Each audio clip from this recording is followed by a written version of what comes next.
After I read the letter, I had to sit down for a while, just trying to make sense of things. You see, the government said that they wanted to send me to a boarding school where I'd be taken care of, and even said they'd cover the costs of it. That didn't sound so bad in itself, but the problem was that they also said it was time to pull the plug, so to speak, on little Landry. They said it would have to be my decision, since Papa wasn't around no more. I was all shaken up, and honestly, that was mostly on account of me wanting to agree to it. Little Landry ran under that car way back when, 'cause I was a bad big brother, and now I was considering calling it good on his behalf and taking away what life he had left, making me an even worse big brother. And yet, I so wanted to just go along with it. I wanted to move on. Was that wrong? I was mulling it over the next day, still undecided when I saw it. Another note, just like the first. This one really took me by surprise, 'cause I was on the shitter when I noticed it.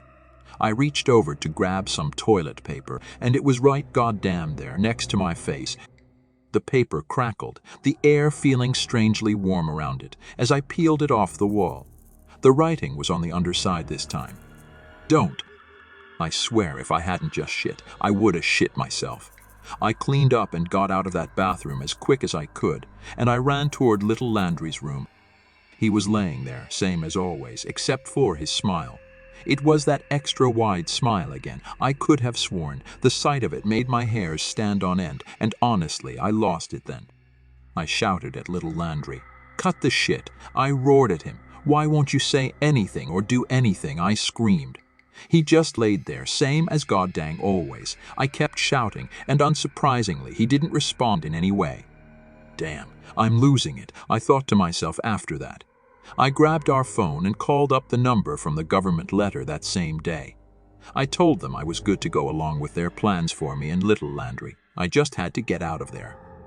It was 3 days before the hospital people came to take little Landry, and in those 3 days there were notes, so many notes all around the house. I was really losing it, I told myself as I tore the crackling notes off the walls, not even bothering to read them anymore. By the time the hospital people arrived, the walls were downright littered with those glittery white patches.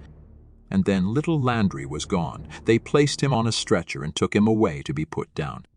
I thought I'd feel relieved. But I didn't. Not at all.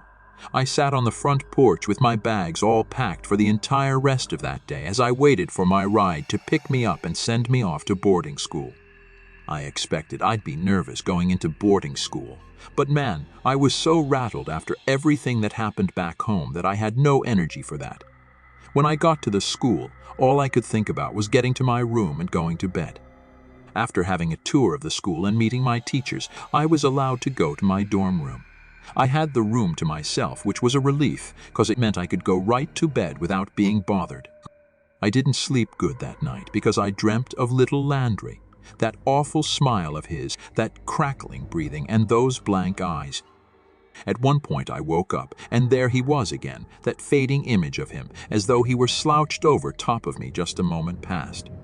I sat up and rubbed my eyes, my room dimly lit by the lamp at my bedside. And then I saw it. My bones just sort of melted as I stared across my room at the wall opposite my bed. A small, pale, yellow note. I nearly choked on my fear as I inched off my bed. I tiptoed toward the note, feeling all woozy. I peeled the paper off the wall, leaving a patch that was less obvious than the ones back home, but still there. I held the note up to my eyes real close, since it was tough to see in the gloom. Bad brother, it said, frozen in a carnal sort of terror. I lowered the note as I struggled for air, and then I noticed something on account of the dormitory wall being a lot cleaner than the walls back home. The white patch looked sort of odd.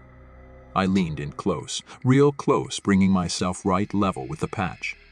And I saw that the patch wasn't really a patch. It was more of a hole in the wall, and the white that bulged from the opening had an outward curve to it and glistened a little in the light, like the white of an eye. And then I heard it, even though the paper was perfectly still in my hand. Crackling and 6-9 quit. Breathing.